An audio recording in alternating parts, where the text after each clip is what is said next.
Hi everyone, it's Margaret here with 60andMe. Today I would like to talk about makeup. Let's chat about makeup as we get older and kind of things I think we need to be aware of. Now, one of our bloggers, Kathy Bates, wrote this article, and I love the article that she put together because it highlighted the three, honestly, in my opinion, most important makeup tips that that we need to consider as we get older. But I have a couple of different views, and her views are very much grounded on her experience too. But I know that we agree on one thing, and that is that skin changes as we get older. Oh, if there's one thing that that happens, and of course that affects the face, the way the face looks, the shape of our face, the appearance of our eyes, and our fine lines. I mean, that the skin is like the thing that we need to deal with the most. And she talks about her own experience with it, and it's really powerful to know that we're all kind of dealing with the same situation. And it's really wonderful to have people like Kathy to share with us what she knows is to be true. The most important thing is your face gets drier. It gets, of course, the fine lines appear. We get a reduction in collagen, so we get less, sort of puffiness in our face. I mean, I've got so many wrinkles. I mean, I wear makeup on when I do videos, but you can see them, and the makeup for me is just fun. And I'm going to share with you, by the way, some of my products, some of the things that I think reinforce the 3 points that Kathy makes. The first thing is the skin, and this is in addition to the 3 points. The skin is to prep your skin. I use two things, and it won't be a surprise to you when I tell you that the first one is the Growing Younger Gracefully. It's my this is actually the eye cream or eye oil. It's a beautiful product. I'll leave the link below. I've been using it now for very many years, and there's nothing, in my opinion, better. It's a beautiful facial oil, Growing Younger Gracefully. The other thing I use is a moisturizer by Embryolisse called Crème Concentre. This I've used again for 12 years and plus. I love it. It's good I use it as a cleanser sometimes. I just pop it on and then over my makeup and wash my face. But it's a great cream, multi-purpose. It's kind of a cult item. A lot of apparently French women use this in their routine. It's not that, it's not like drugstore affordable. I think this cost about $16.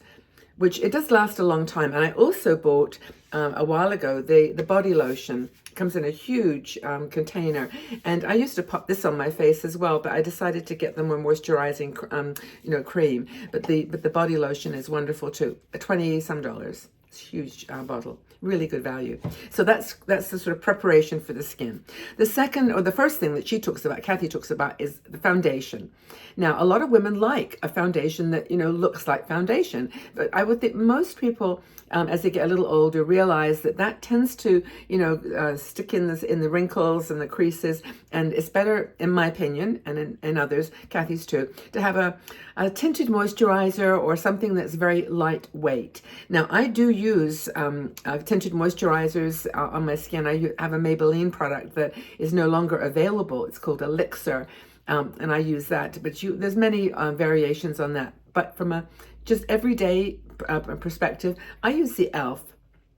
And you can see it's getting quite used. It's the actual Soft Glam Satin foundation, and for me this is a kind of perfect blend. It's not as much coverage, but it's got a glow and a natural look, which I think is really nice, and that's what I have on today. This is the foundation that I have on, and my skin is pretty dry, so this is it's a nice glowy foundation. Less is best is what Kathy would say, and I kind of agree. How you apply it is another question to ask. I mean, do you use your fingers, or do you use a sponge or a brush? I use a brush most of the time, but when I'm just using like the tinted moisturizer that I mentioned, who does a good one? Maybelline does a good, I think it's called Skin Serum. You can just pop it on with your fingers. That's just, for me, works just as well. So it's your choice. Making it stick is something that she talks about, and I don't use a primer. I tend to use the two products, the face serum and the moisturizer, as my primer. But I did actually pick up one by Catrice recently, which was called, and I've forgotten the name now, I'll put it in the description, but it's like a kind of a gel, and you put it on, it's almost like water when you put it on. It's not sticky, but it gives you that under coating. Not everybody uses one. Sunscreen, of course, is something that Kathy talks about and recommends. Second thing you can do to enhance your makeup look as you get older. Now, this is going to be radical because I think, I don't know if Kathy, I can't quite remember how she said this, but she did talk about eyeliner being really, really helpful for outlining the eyes. I tend to not use an eyeliner, but if I do, and I've talked about this before, I'll put a powder, a black powder with a brush on the very, very top of my lid, like right against the lash line. And, she says to choose a color like a gray or a brown. For me, if I use the brush, I can make it a gray black color. And so that's what I use. But today I don't have any on my eyes. She talks about tight lining too, which is where you take a brush underneath, like a pencil, an eyeliner pencil, right underneath, like the tip of your lashes, and tight line a black line. But you can use the softer colors. I think that is a big help, and that goes for eyebrows as well. Mine are crooked as always. I'll just hold this one here. How's that, everybody who argues about my eyebrows? I'll just walk around like this all the time. But no, I mean, eyebrows are another thing to use a lighter color than the dark one that you might have used when they actually had color. Remember those days? I hardly do. But eyeshadow, I think a lot of people would say, don't wear sparkle. And I would say, why? I'm sorry. I love sparkly eyeshadow. I don't mind if it looks a little bit overdone.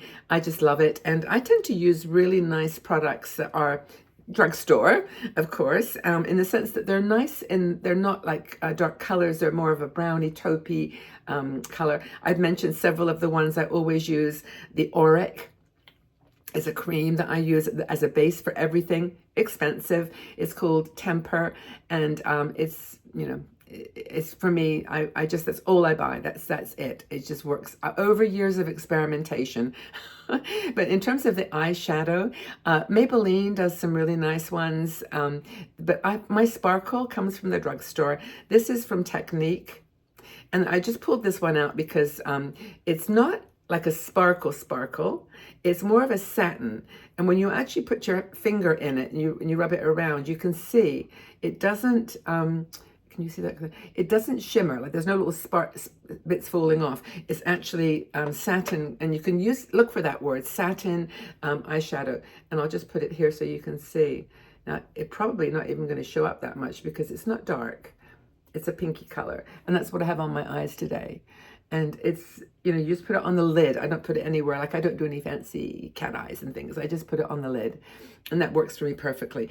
This is a Technic mousse eyeshadow. I don't know whether you can get it in the States, but Technic is Technic, just Technic. And they are UK based. They ship internationally. I love them so much. By the way, on my cheeks, I've got a cream product. It's Ariane Poole's, very, very well used. You can see the center there. And it's called Sunrise. It's in her cream products. Ariane does some amazing creams, I'm telling you. So that's the cream. And then I'm talking about cheeks with eyeshadows. But the other one I use Fenty, the Petal Poppin'. And that's another one of my favorites. But creams for blush for me are the thing. I just enjoy the sparkle on my eyes and the shine on my cheeks. Another thing that she talks about is mascara. Now, mascara for me is, in a way, not as important as curling my lashes. I always use an eyelash curler to curl my lashes. I've got sort of medium length. I haven't got like super long lashes, but they're actually reasonably long. But one thing that Kathy talks about is your eyes being like, the window to your soul. They really are important. And to, use eye colors or eye mascara that is not going to clump, that's going to just enhance and open the eyes. Now, that's another thing, is just open your eyes. You tend to sort of sometimes keep your eyes closed like this kind of look. Just open your eyes. And then use a mascara that's going to just, enhance that look. I still think that the Essence, the Lash Princess, $6 or less is brilliant mascara. Go easy on the mascara, but use it well. My favorite, I think I've mentioned this before, it's getting a bit grubby, is this Rare Beauty one. And this is the mini, and I think it was like $19. And actually, to be honest with you, it's lasted a long time. And I love this brush. Can you see the brush? It's not bent. It's not like those, like the Sky High and some of those Maybelline products. It's actually quite stiff, but I love this one, and I need to get some more because you can't wear mascara for more than a few months without it getting a little hard and dried out. So that's my favorite mascara. But that's kind of the ones that that when you're talking. Kathy's talking about, you know, just find the one that works best for your shape of eyes and also your level of you know, what's the word? Not tolerance, but you don't want to get panda eyes. You need it to be visible but not overwhelming, in my opinion. A lot of people over our age like tubing mascaras because they are easy to wash off, but I prefer the they tend to be a little waxy to me, but I tend to use this one. So the Rare Beauty mascara. She only does one kind. It's really easy to find. Actually, one more thing that that Kathy talks about, which is your lips, and I didn't bring. Oh my goodness, I didn't bring the pencil, but she says that, you know, lining your lips is really important. And I agree with her. I never used to think about it too much, but there's so many products. Catrice does a plumping lip liner. If you can find that, it's really good. They also do a lip pencil. And I think, who is it? NARS does one too that's really lovely. But they're meant to be lipsticks, like a lip pencil. But I use them just as a rim.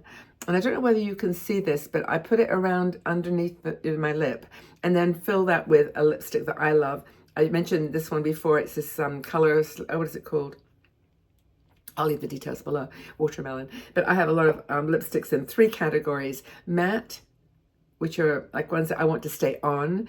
Satin, which are like my Milani ones I absolutely love. Tropical Nude, Nude Cream. They're just beautiful satiny kinds of products. And then the gloss, like this particular gloss. There's another one that's, I think this is an Anastasia, which I got a little mini sample of it. Lava something. It's really, really pretty. It's kind of got like a little sparkle to it. Or this is Too Faced. I got these at Glam bot. You know, you can get little samples. And already you can see it. Can you see? And that's kind of a little gloss with some sparkle. It's Too Faced. Anyway, both of those are lovely, but those are the 3 main kinds of lipsticks. And then you've got oils. People love oils because they're so comfortable on their lips, but I personally don't like them. I like lipstick that has a bit of color, that has a bit of brightness to it, and I think that's the you know, cut the color. Kathy talks about not using too much nude lipstick as you get older. Cut the color nude, like a beige, a very light. I don't have any to show you here, but I actually quite like the light colors that are like this one, that kind of you can put a gloss on that makes it brighter. As long as it's bright, that for me is the lip color that I like. And of course, I think I've mentioned a gazillion times, I use Wet n Wild. It's a gloss called Cherish, which is, you know, one of my favorites too. So that's kind of it. Now, I for me, warm or cool undertone kind of drives the choice for lipstick, and that's another thing that, you know, as we get older, we need to, you know, just pay attention to. Are we more of a warm color combination or more cool? Because that can affect the choices that you make. For example, I might have gone, if I had a warmer undertone, I would have gone for maybe a peach or something golder, but I went with the more taupe, brown, pinky colors. So just knowing your colors of your skin is how the undertone of your skin is really important. And there's we've got some articles about that if you're interested. Anyway, I've gone on a bit, what I always do with makeup, because I find it so fascinating and interesting. Hope that you enjoyed it. Check out the article by Kathy Bates. I'll put a link to it in the section below. But tell us what your makeup favorites are and what you think are some principles that you've adapted as you've got a bit older, that they align with the ones that I've talked about here today. Okay, everyone, have a fabulous day wherever you are. Know that you're loved and respected and welcome here. Have a wonderful day. Take care.